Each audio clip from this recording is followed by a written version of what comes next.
Welcome to Six in the City, the podcast where 620-somethings talk about shit and some of them live in cities. I'm Jen. I'm Lexi. I'm Nancy.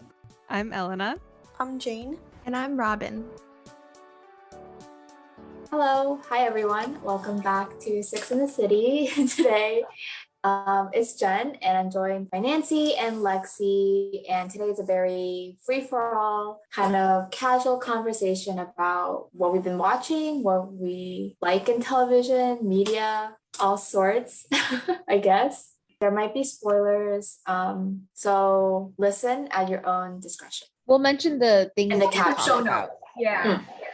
So what have you guys been watching recently? I know, like, Nancy, you're into Big Bang Theory, right? Yes. So since quarantine, I love sitcoms. So I've been watching sitcoms and shows straight through, like from episode 1 to final episode. And right now I'm on Big Bang Theory. And before that, I actually never watched a Big Bang Theory. I actually watched Young Sheldon first before the Big Bang Theory.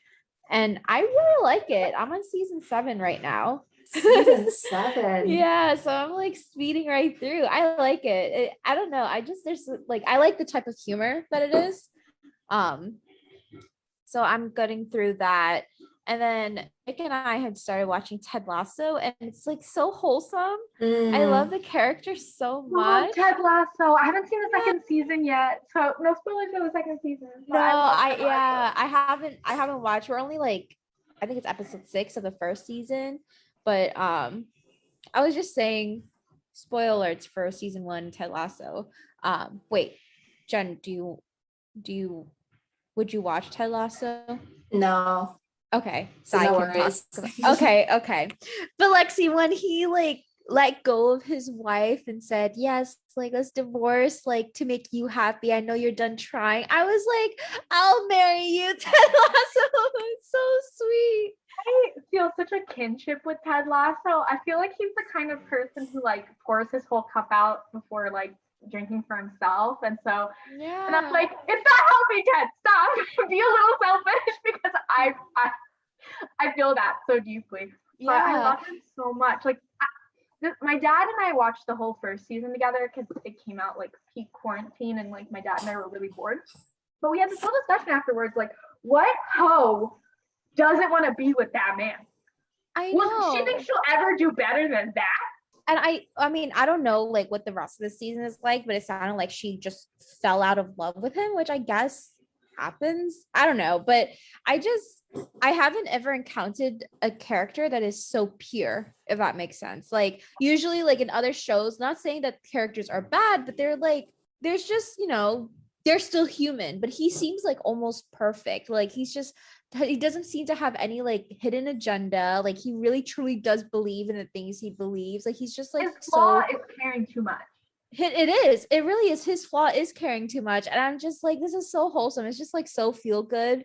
And he's like kind and like pure without like having like an innocence. Cause you know, like some characters that are really like pure, quote, air quotes for our audio listeners, air quotes, they have like this weird childlike innocence that makes you like feel really good about watching them, or like makes you feel like it's almost like making fun of like people with like intellectual like or like mental disabilities. But he's like a grown man who is very mature but also super pure, and he's just the most wholesome thing.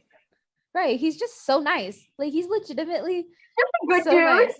He is. Like Jen, like for example, what he does is for the owner of the like, so the premise of it is like this guy who's from America who got recruited to manage football, but it's soccer. Coach the football team, be like the head coach. But he has no soccer experience. Yeah, he has no experience at all. Oh, he's from America, but it's not based in America.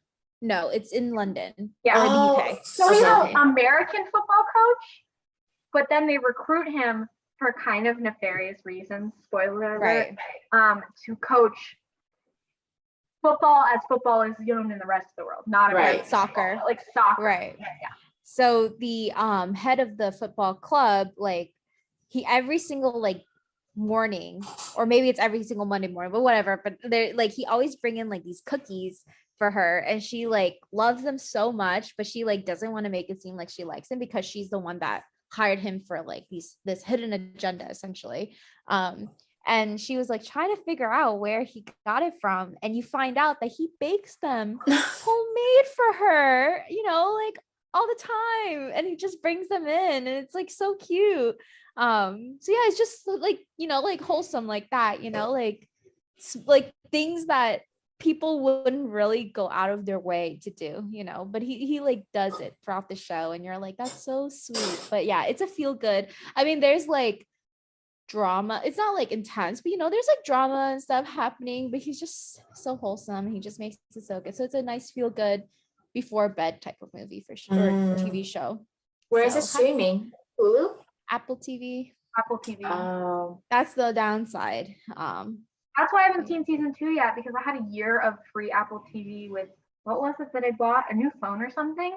And I was waiting. It was like my mom's new phone gave us like a year of it. And so now I'm waiting for someone in the family to get a new Apple product so that we get another year.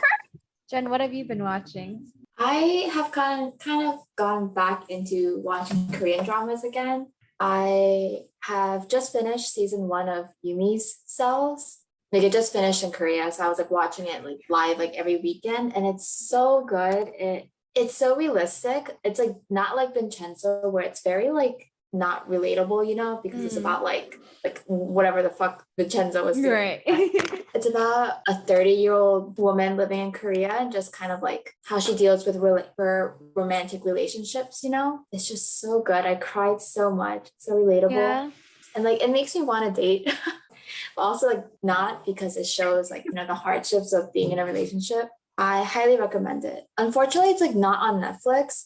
I feel like if it was on Netflix, it would have done really well. But it's like only on like Viki, like the Love Viki. Yeah, I don't really watch Korean dramas or just dramas in general anymore, because when I was younger, I really like watching like the rom-com romantic type ones, and they're not realistic at all. So then it's like, because when you watch anime, it's different. It's like, it's anime, so I don't like watching like slice of life realistic anime. I like watching like, really, that's why I can't get into like the ones you like, Jen, because that's like what you like, Yeah.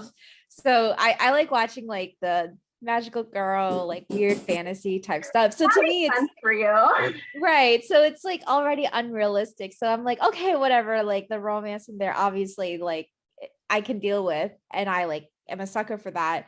But in dramas, it's just like so unrealistic, and then it like creates all these expectations, and then sometimes you can't help but compare, So I'm like, I feel like K-dramas have changed a lot though, or like just in general, sure. like what Korean TV gets translated and brought over here has really changed.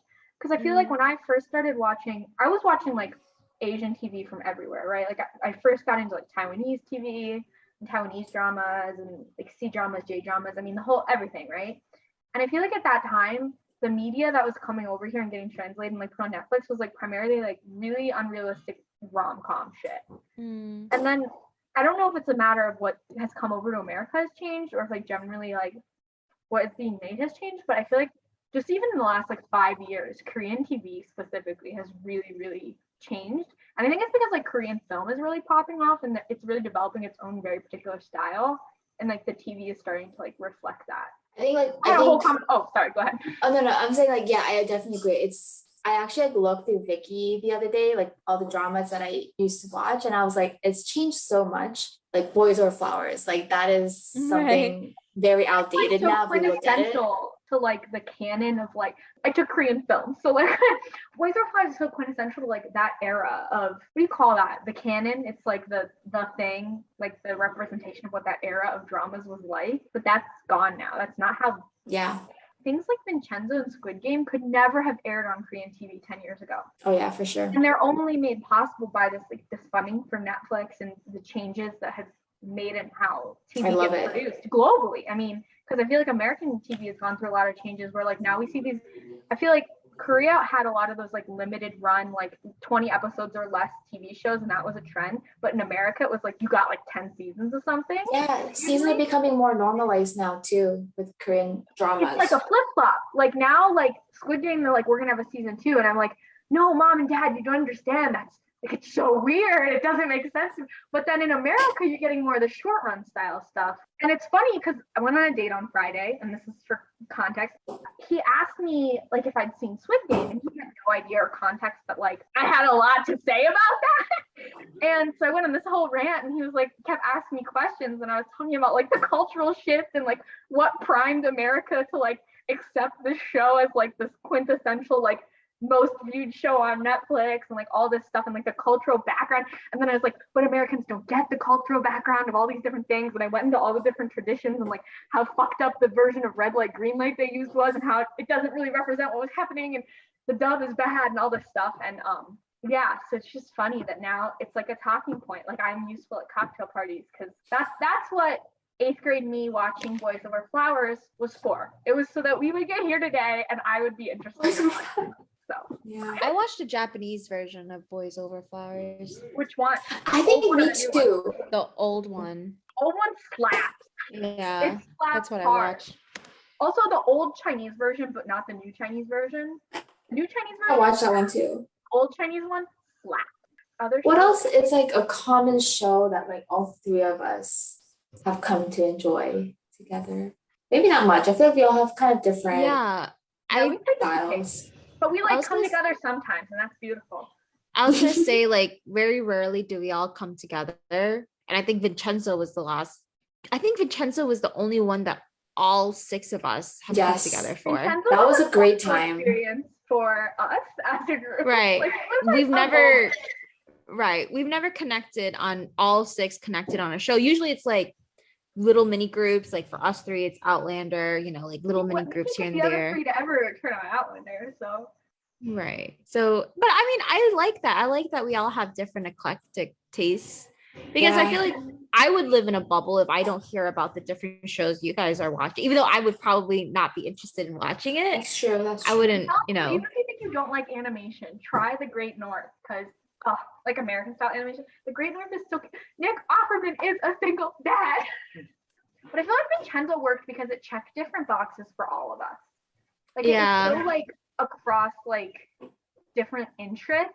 What drew me into watching it was like the mafia aspect of it. I was like, Korean, mafia. a Korean Italian.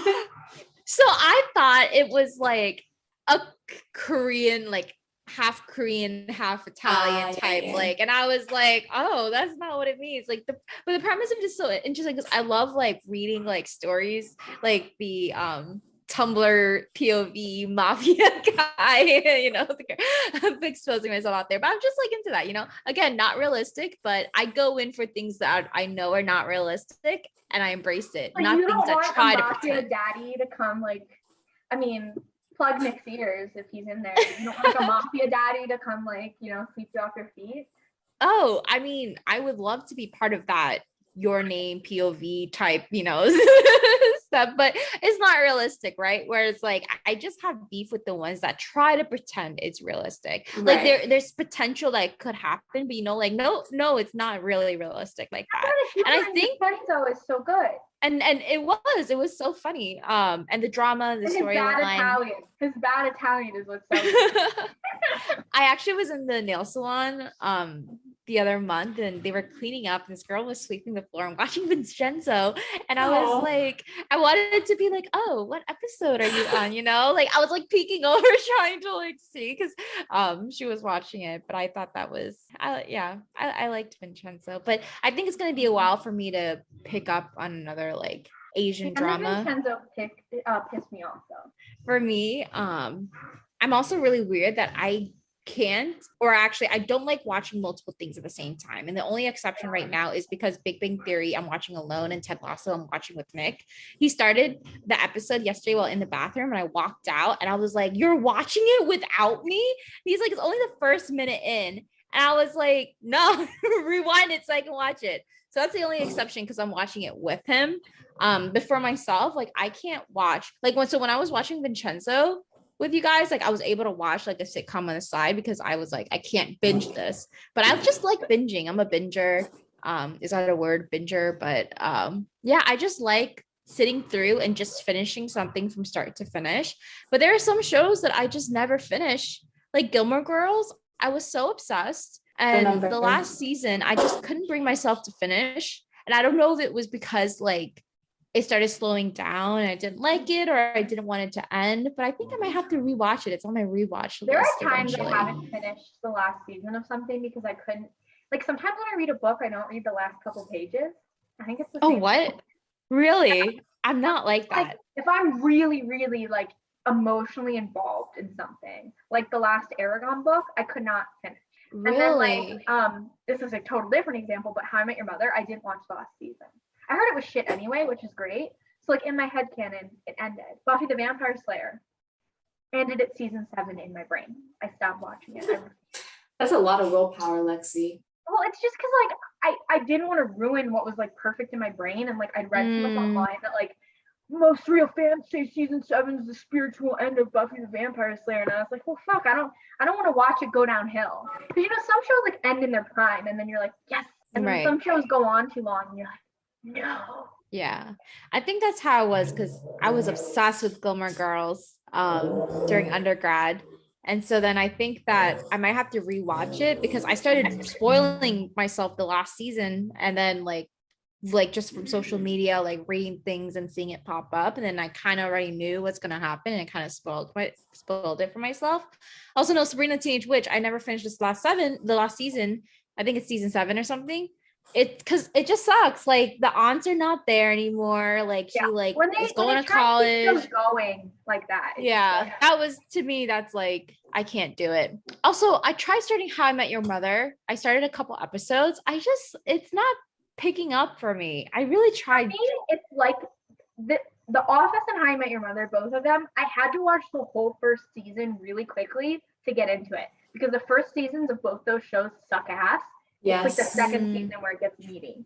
The Office first season is horrible. So yeah, that's what everyone, I can't get into The Office, right? But every time I watch, and I thought it was because I couldn't stand like the secondhand embarrassment for it, but I watched so many other shows like Arrested Development and stuff, like secondhand embarrassment. Arrested Development is the best TV show ever made. No one can ever top it. Minus the Netflix season.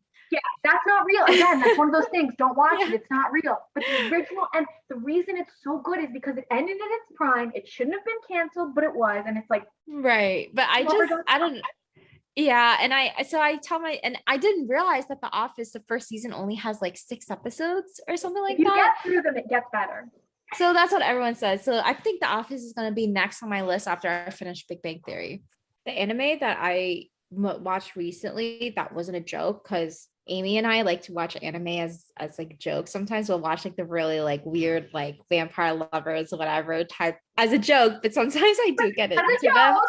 Right. Like I start off and I'm like, oh, okay. But then I like actually like depending on some of it, like I hate it. Like, but it's a whole different thing. But we watched Cells at Work, not at a joke. We just thought it was so interesting. Cells at Work. That's one of the last animes I really watched and like really liked. Me too. And so I was like, wow, I like learned so much. You know, and it's so cute too. It is cute. The science is like so cute. They were so creative with how I know, and I think it came from a manga, but just the creator is so creative with how they like adapted it and stuff. And I learned a lot. So I hear there's a season 2, so I'm really looking forward to that because wow, that's a bit of a lull between 2 seasons. Yeah, but I feel like, you know, like a fruits basket. True. I mean, anime it can just come out whenever. It can be like 80 years later, and they're like anime. I was really into Sherlock. Oh my god! Don't get. Remember, I think I've told you guys this before. Yes. I had a Sherlock fanfic over 11,000 words that blew up. Let's check the stats on it right now. Let's see how it's doing. It's new reads still to this day. Wait, Lexi, I hear they might be doing a new season. Do you know? Stop. Because it ended like this is the problem with having like multi-season shows and why I for so long loved Asian dramas because they just end. I hated how sometimes things would like things like Sherlock, like you wanted another season to like wrap it up, but then they like right. I get it, like they went on to being a dragon and a hobbit, good for them, but like where's my final season? Oh, you're Doctor Strange now? Do I look like I give a shit? Oh, I need to watch What If? Yes. I haven't finished. I stopped at the Doctor Strange episode, which was also really good. It was really good. Right. No, you have the last episode of the first season because they already confirmed season 2. Oh, it's so good. It like oh really? It like kind of. So how many episodes are there? The first season was like so after the Doctor Strange one, there's only like 3, 4 more. Okay. But then I think I read that like season 2 will have 12 episodes. Oh, okay. It's Got just it. really, really smart. Like this tactic of like, Well, lied. It's 25,000 words. Oh, okay. Okay. wait, what's the Premise? the plot? Is it Sherlock and Watson? Before. Did I not tell you guys this before? You want to take a No. guess at what the premise Is it Sherlock and Watson? is? It is a John Locke. That's what that's called when you slash stick those two. It is a John Locke fanfic. How does that work? Oh, it's like a ship name. John Watson and Sherlock Holmes. Oh, John Locke. You know, like you know how they do that with celebrities. Like I can't think of the last time. Oh, okay, I feel like that was okay. a thing in, Kim the Ye. 2010s. Like Yeah, Jelena, Kim like Justin Ye. Bieber and Selena. Yes, okay, John Locke. Okay. Yes. So Wait, yeah, it was didn't John Locke? Who's the wait? Sorry, there's a this, philosopher named John Locke. that's what I was thinking of. It's just 2 words. That's why I was like John Locke. Yeah. Yeah, the one who wrote the that book. Oh, the pamphlets or something. Yeah. What did he write? He's like the father of like modern politics, right? Isn't he? Yeah. Sorry. Okay. Anyways, yes. The ship is John His Locke. theory is reflected in the Declaration of Independence. So he was homies with our boy TJ, and by our boy TJ I mean TJ's the worst. Yeah, it was a John Locke. I wrote many fanfics, but that was my one that like blew up before I got. What's the plot? Okay, I will read you the way I summarized it when I was 14 in 2012. Or how old was I in 2012? 14, 15? I don't know. That's almost 10 years ago. I guess it was 16 then, Hmm. because I'll be 26 in 2022. Okay. Oh, my summary that I wrote was just Sherlock wants a child to continue his work. Here's the story of his adventures becoming a father. But really the premise is Sherlock goes and adopts a baby because he's like, I'm so fucking smart, but like it would be sad if I didn't like teach someone all my skills. And like, you know, this was before the season where Mary comes into play. Okay. This was first drafted. And so it came out February 21st, 2012, and it ran, the finale was on June 10th, 2012 of this. Legendary. There's 30 chapters. Oh my God, Lexi, that's a book. Yes, I was like going through my AP classes and stuff and doing this as a side hustle. Yeah, so it was just Sherlock raising his baby Charlotte. And it was so in depth that at one point the character had her own Tumblr blog where she talked about her life as What? Wait, so this was like a modern time? Yeah, it's based on BBC Sherlock specifically. Oh, So I've it's never not like- watched, so Oh, then you're missing. John Locke is not a thing of the original books. John Locke is very specifically to modern BBC Sherlock. Some people try and do it with the one with Jude Law and Robert Downey Jr., but no, they're not gay. Only the ones in the BBC version are gay. no, so like as in like it's a modern BBC show based in modern times, like the 21st century. Yeah, so it's like 2010 or 2011 is. Oh, interesting. But he's like Sherlock. Oh my Yeah. God, you should watch it if you never Jen, saw you it. should. It's so good. I love the movie with Robert Downey Jr. and I'm satisfied That's a with bop. I'm satisfied with just that in my head. It's so different though. So different. As someone who was before BBC Sherlock came out, I was a Sherlock purist, and I was like into the original books and stuff because like when I finished, oh my God, the Hardy Boys, I was like, I need more mystery, funky stuff. So I Right. read Sherlock, and then I was like, oh, this is gonna, it's gonna be horrible. And then I saw a picture of Benedict Cumberbatch, and I was like, So hot. You folded. And I was just like, I'm into this. And so yes, It's so good. How many fanfics? 1, 2, 3, 4, 5, 6, 7, 8, 9. I wrote 9 fanfics about the Sherlock series, including one that is a crossover with Death Note. What? They told me about that one. I love so Death Note. It's Elle meets Sherlock, and they're like, we're bros now. This is cool.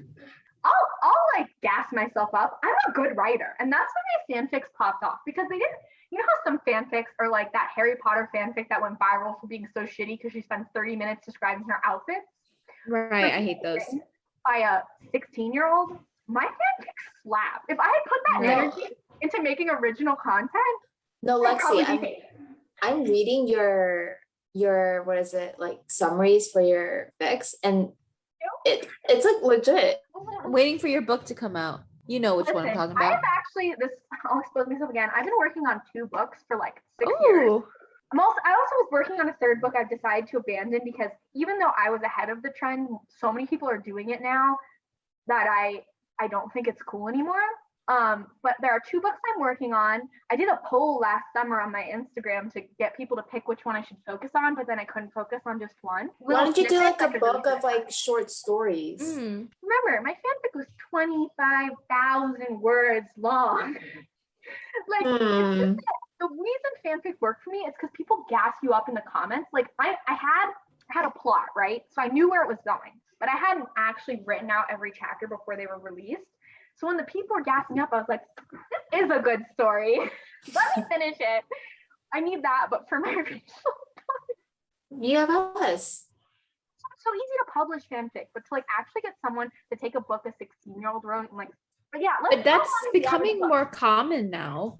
Like there are stories like on Wattpad that you have to pay to read, or they started off free and now they're like on Amazon. Drama is based off a Wattpad story, and I was like, that could have been me.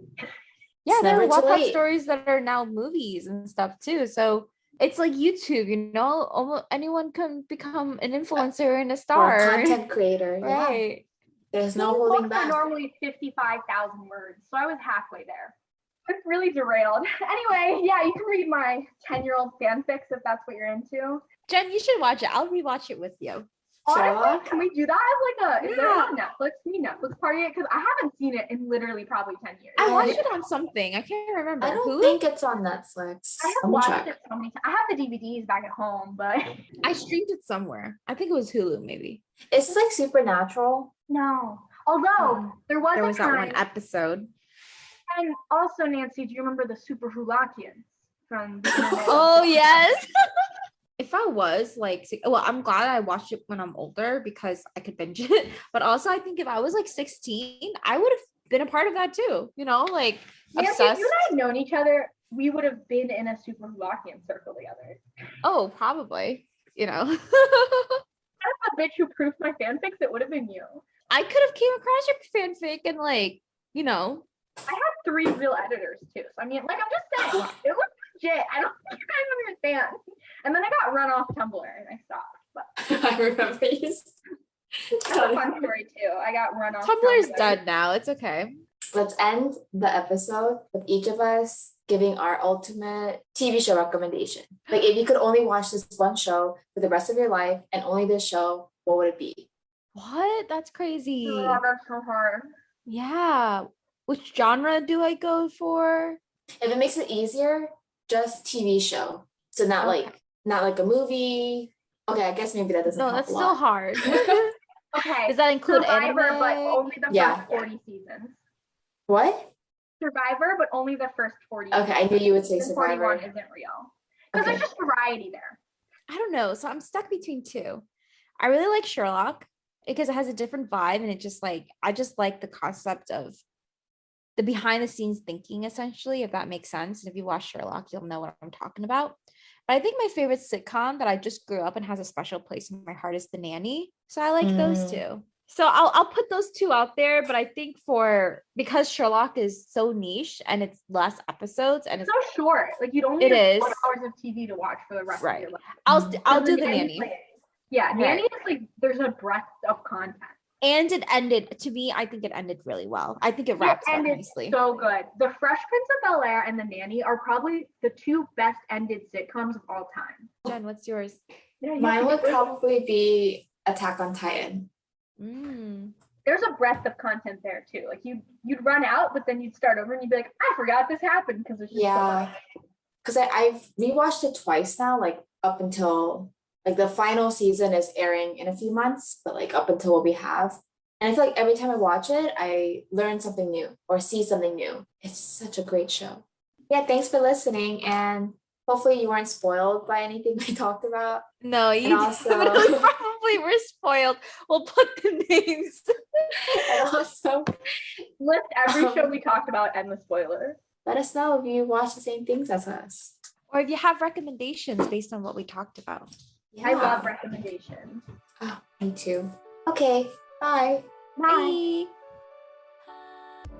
Thank you for listening to this episode of Six in the City. You can follow us on TikTok, Instagram, and Twitter at Six in the City Pod. This episode was edited by Jen, with music brought to you by Gandhira Patama. Thanks for listening. Bye.